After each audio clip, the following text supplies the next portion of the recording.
What? Bang! Pro Wrestling Podcast. Just when they think they got the answers, I change the question. Rep screwed rep. Yeah. Woo!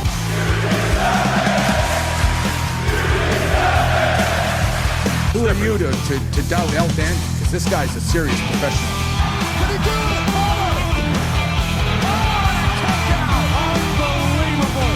Too hot to handle and too cold to hold. And I am Macho King Savage.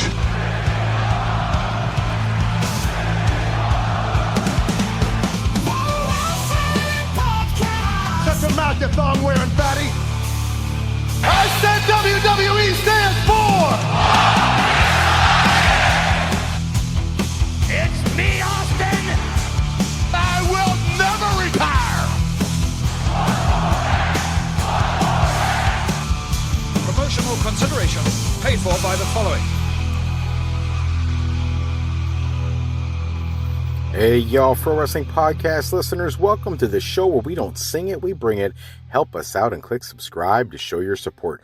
Hey look, are you sick and tired of dropping a ton of cash every single year for the latest and greatest wrestling game? You gotta stop. First off, put the money back in your pocket. Stop pulling out the wallet. Let's do it differently. Let's go with Wrestler Unstoppable, available totally free.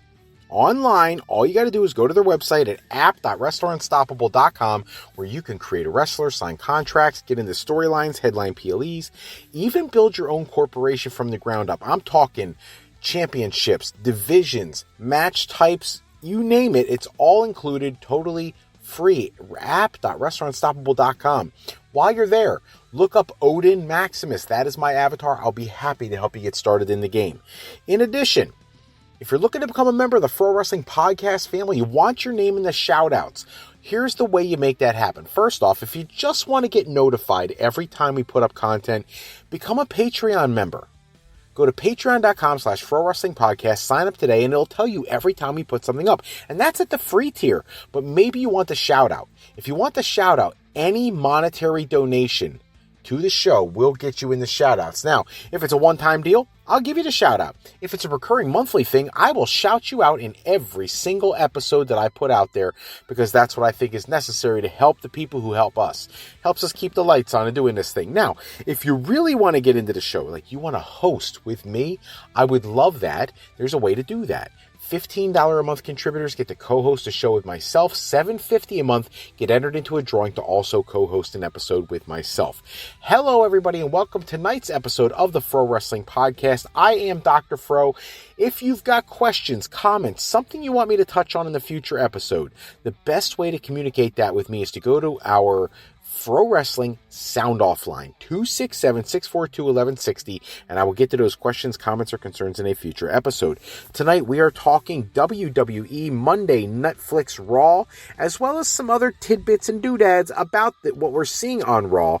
So let's start the show. We had LA Knight coming out, cutting one of his great promos, and here's the thing. I think everybody is just ready for LA Knight and Roman Reigns to throw down. The complication is they've done such a good job of building Obafemi, and we've talked about this before. I just don't see a realistic possibility for LA Knight to win the championship before Oba does. But then if Oba wins the championship, he has to have a run with it before he loses it himself, so it doesn't leave a lot of opportunity for LA Knight. I almost say that LA Knight would be better off being traded to SmackDown and challenging for the WWE Championship, because Roman Reigns and Obafemi clearly are on a collision course on Raw. Could you take it off Roman, maybe transition it back at the Rumble or something? Yes, maybe. But I feel like if you do something like that, it takes away some of the luster from the match at Mania that we all suspect is going to happen between Obafemi and Roman Reigns. Now, there are possibilities that might not be the match they go with if something crazy happens, but I think all signs indicate that that's kind of where they're headed, especially after winning the King of the Ring, giving up his title opportunity then, whatever. So we'll have to wait and see. So we start the show with LA Knight. You have Solo Sikoa come out. He's it's funny because they're going back and forth sharing each other's catchphrases till LA Knight kind of cuts them off. We get a couple pew-pews in there, which is becoming so viral and wonderful. Everybody seems to love it. Solo is as over as he's ever going to get, man. He is so incredibly popular right now, as is LA Knight. And I've seen so many people, including this week AJ Styles, talking about how he feels like WWE should put the championship on LA Knight. And I couldn't agree more. I think he's earned it. And I'm going to say what nobody really wants to say. LA Knight is not a spring chicken. None of their top stars really are right now. If you're ever going to give him a run, it's got to be soon. Because the guy, I mean, how long is he going to be doing this for? You know, I know we've got wrestlers into their 50s and 60s, and heaven forbid, some of them into their 70s and 80s that have competed. But I don't get the sense that that's what LA Knight's looking to do with his life. So I would really like to see him get a championship opportunity before he does decide to hang it up. That being said, these two playing off one another sounds great. It brings out the Usos. It is going to set up our main event segment where it's going to be the Usos versus LA Knight and Solo Sikoa. The best part of this whole segment happened when the Usos were taking their shots at Solo, and he was mimicking the Matrix, like bending backwards and dodging the bullets, which was absolutely hilarious. Anybody who's ever seen the movie The Matrix knew exactly what he was doing. If you haven't seen The Matrix, I feel bad for you. You need to go out and watch that.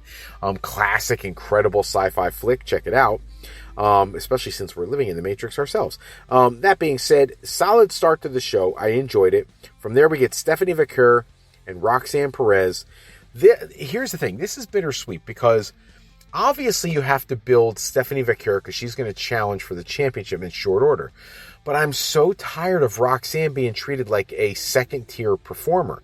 Roxanne Perez wears the word prodigy on her garb for a reason, because she is. She's that good. Roxanne Perez could be dominating the division. She could be feuding with Rhea Ripley on SmackDown, and I would buy it. It's believable because of everything she's done, both in the Indies and in WWE. Since joining Judgment Day, she's become a lackey, and I don't like that. And she takes too many losses. I don't like that either. I want to see her in a prime position. And how are we ever going to get to the feud with Liv versus Roxanne or Liv versus Raquel if they keep doing things like this? I'm just not a big fan of this. Now, in the match, it's obvious it's going to be 3-on-1. Liv keeps getting involved. Raquel gets involved. That's going to eventually bring out Becky Lynch. I think everybody knew that was coming. Becky ends up going after Liv. Then you have, some threat from Raquel. Vacquer takes her out, gets back in the ring. Great exchanges between her and Roxanne in the ring, and eventually she hits a really wonderful move on Roxanne and picks up the win.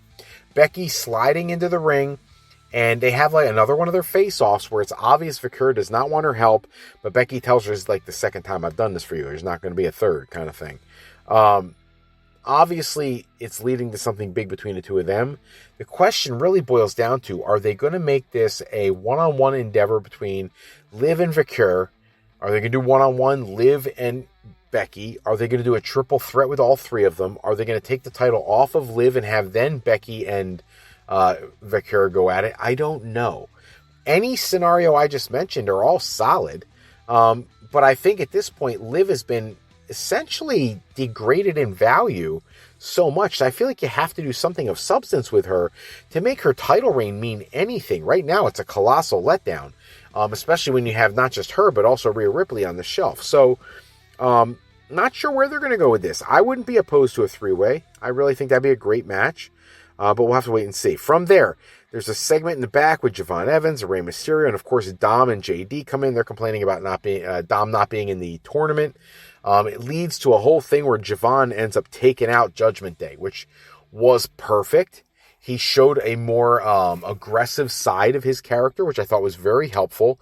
Because when you're, and I'm going to say it the only way I can, when you're his body type and his body size, there's not a lot of people who are going to buy that he could beat down some of these big guys. And later on this evening, he's going to be going against a very big guy. 6'10", big Cass. So in order to believe that he's a credible threat to Cass, he's got to show some toughness. And he does. It's a good backstage segment. From there, we get the conversation about Dragon Lee and Rey Fenix. Look, this tournament has been as predictable gets. If you're a main roster star in WWE, you win. If you're a AAA guy, you lose. I don't like that, but it's the truth. This match was much better because it was two main roster guys. And look, Phoenix and Dragon Lee, they went at it, man. This was solid, and I think everybody going in knew Phoenix was winning, but there was a couple actually, we were like, man, are they actually going to give this to Dragon Lee? And you can make a justification for that. I mean, the guy teamed with AJ Styles in a very successful tag team, won tag team championship with him and stuff like that. It's not like he's never faced anybody of importance, but this was solid. This was a really good match, back and forth, all that. So I was really impressed with this. And it really got to show the WWE audience what these two guys can do. We do get a vignette for September 14th, the debut of Lola Vice coming up from NXT. Obviously, she's been called up. I'm a little worried that the women's division is getting a little crowded at the top, and you don't want to bring, you really don't want to bring in Lola Vice and then push her down the card. I'm a little surprised she's coming to Raw when her significant other, Damian Priest, is over on SmackDown, but I'm happy for her getting that opportunity. I'm sure at some point they'll end up on the same brand because every year at some point we do some kind of switch up, and we've got to be due for that.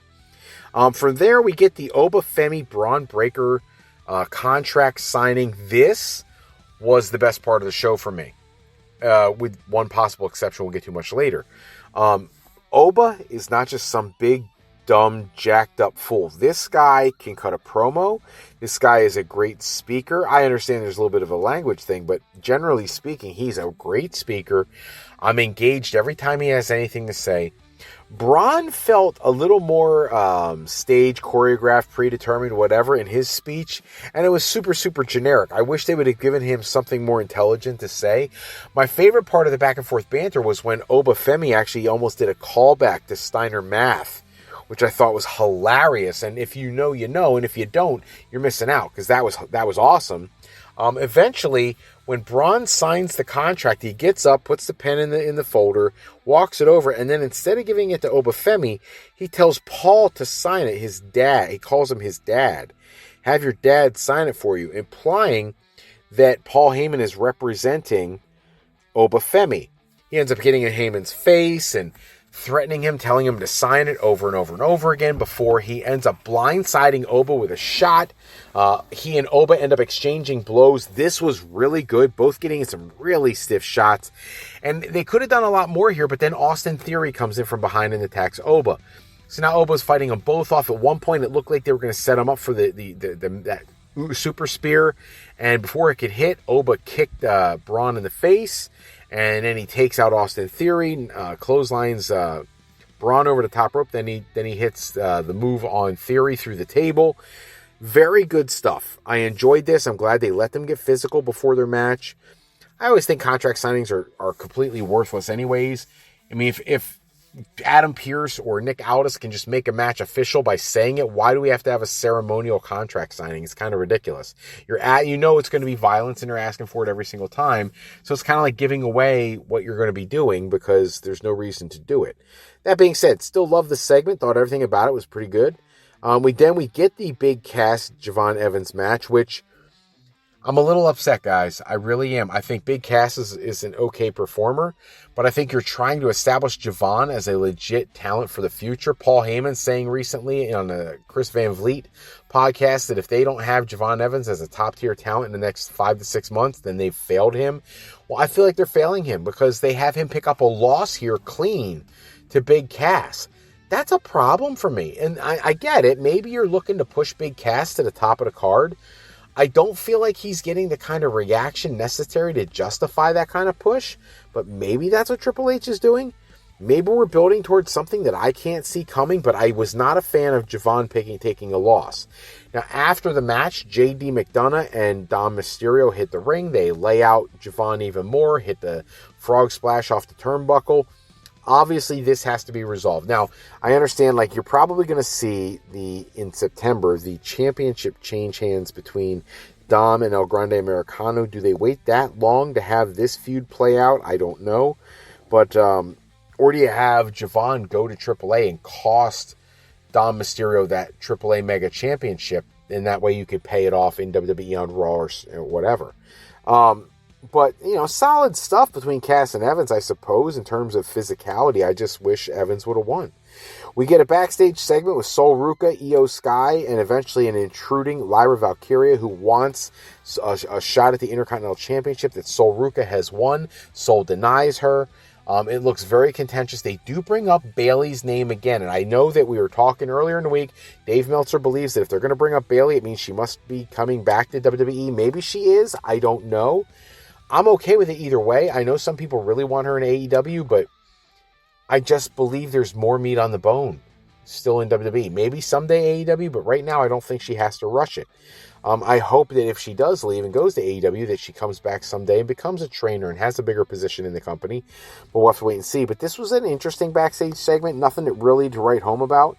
Penta versus La Parka is up next. The other semifinal of the tournament to be a guy who's going to lose to Roman Reigns in Mexico City in September. And this, as predicted, main roster star versus a AAA star. AAA guy gets no entrance. Main roster star gets a phenomenal entrance. My opinion, Penta's got the best entrance in the business right now. Penta picks up the win. He'll face his brother. And what was really interesting here is there was a stare down at the end of the runway, and you had Phoenix come out. And, in real life, they're brothers. And they ended up, putting their hands behind each other's head and go mask to mask. And it's obvious this is going to be an incredible match. I just hope WWE lets the two of them customize this and create it for themselves, because they have proven in the past that they've got everything they need to put together an amazing match in other companies. Let them do it here. Let go of the reins. Let them do whatever they want to do. Be physical, be bloody, be whatever they want to be. This could be one of the match of the year candidates.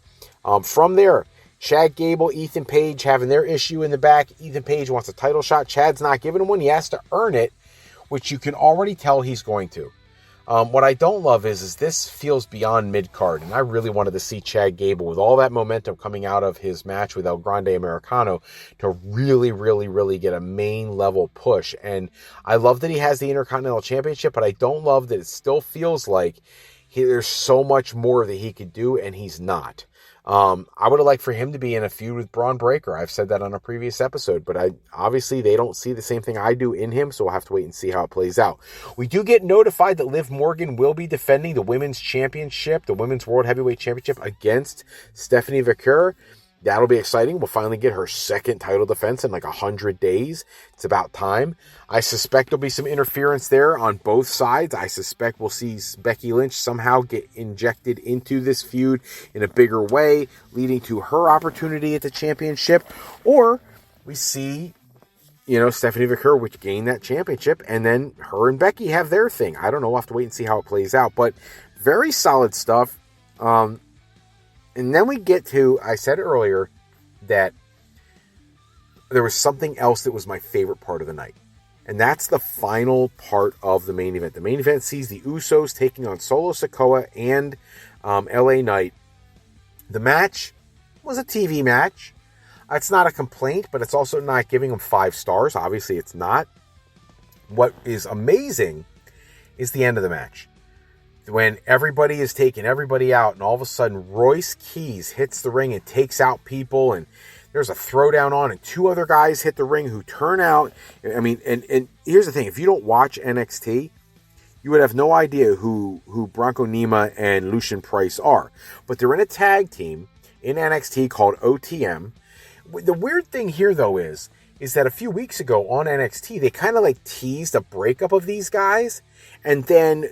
And I always mix them up. I think it was Bronco Nima went down to AAA and joined a faction in AAA, but then he loses the match on a pre-taped episode a week or so ago to Penta, and he leaves that faction, so now he's freed up to come do this. So there's reports online that they've been talking about this pairing with Royce Keys for a while now, and they finally pulled the trigger on it, but that they weren't sold on Nima joining the group right away, and I guess they changed their mind and went with him anyways. So these 3 end up hitting the ring, and man, they attack everybody. They lay everybody out. I don't know, are they faces? Are they heels? I don't know. And normally I would say we're starting to get too many factions, but when you look at this could play into Survivor Series, because I could see a situation where there's a breakdown between Roman and Jacob because of the Usos, and we could see a 3-way match at the Survivor Series between the Bloodline, being Roman Reigns and the Usos, versus OTM and Royce Keys, versus, and like I said, the fallout with Jacob Fatu, Solo Sikoa, and LA Knight. And I'd be okay with that. I think it would be a solid match. Now, I suspect it's not going to go that way, but I don't know how you slice it if you don't, because this is the feud that's really custom set up for a Survivor Series opportunity. So we'll have to wait and see how it plays out in the next couple months. But this debut of OTM on the main roster, joining Royce Keys, very cool. Very, very cool stuff. I was very happy with this. I thought it was worth every second of it. Overall, Raw wasn't a terrible show. Again, I've been doing this lately on a scale 1 to 5 stars, maybe 3 3/4 stars, maybe a hit 4 if I'm feeling happy, but more like 3 3/4. But we're not going into a pay-per-view right now. We have Sunday night's main event coming up shortly, but it's not here yet, so we still have some time. But this was definitely a very, very good show. If you haven't seen it already, pop on to Netflix, watch the replay, or go on YouTube, grab the highlights. Either way, you won't be disappointed. But yeah, WWE doing a very good job with this show, and hopefully they keep that momentum going through Sunday night's main event into Money in the Bank and just keep it moving. So in the comments below, do me a favor. Look, and here's the thing, right? We're on pretty much every form of social media you can dream of, whether it's Facebook, YouTube, Rumble, Odysee, Daily Motion, Bluesky. There's other ones that we're on that I don't even know what the heck they're called. Discord. We're on Discord. We're on Flipboard. Our articles get put up on Flipboard. Of course, we're on Patreon. Check us out at any of them. But here's the thing. It's not enough just to check us out. We really are asking for your help. 1, if you like the content we're bringing you, please subscribe. Subscriber count is a very important thing for the logarithm. 2, comments and likes are huge in the logarithm to bring you more of our content. So please, if you are so willing, please help us out any way you can. That being said, that's all the time I have for this episode. Check back with us next episode. We'll run down the latest wrestling news and rumors. Special thanks, as always, to Suno for creating the music I use in the show. Today's show is sponsored in part by 3 games. You got to bring a new friend to family game night. It's one of these 3, and they are all available at thegamecrafter.com. Let's get started with Sketchy People by Beezle Games. You get to bring a new friend to family game night in this adventure that is very much like a cross between Chutes and Ladders and Pictionary. You got to check it out. Or if you would really like to see if you could test your skills against all the rest of the shoppers getting in and out of the supermarket, check out Banani Market by Doodle Games. But if you're like me and you're a sci-fi fan, maybe you want to cruise the cosmos collecting relics from all over the universe on your way to the final mission, you could do that in Legendary Elements by Fufu Games. Like I said, all 3 available at thegamecrafter.com. You have been bringing the same games to family game night for your entire life. Let's get over Monopoly. Enough with Parcheesi. We don't need chess and checkers and all that stuff right now. We need something new and fresh that brings fun to the whole family. Again, Beezle Games giving you Sketchy People, Doodle Games giving you Banani Market, or Fufu Games giving you Legendary Elements. All 3 are phenomenal. I have a copy of all of them. Check them out. They are awesome. Support independent game creators.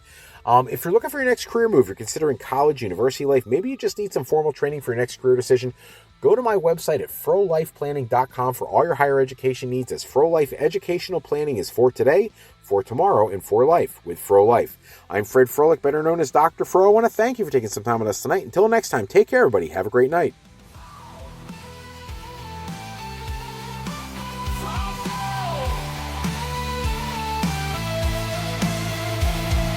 Wrestling Podcast.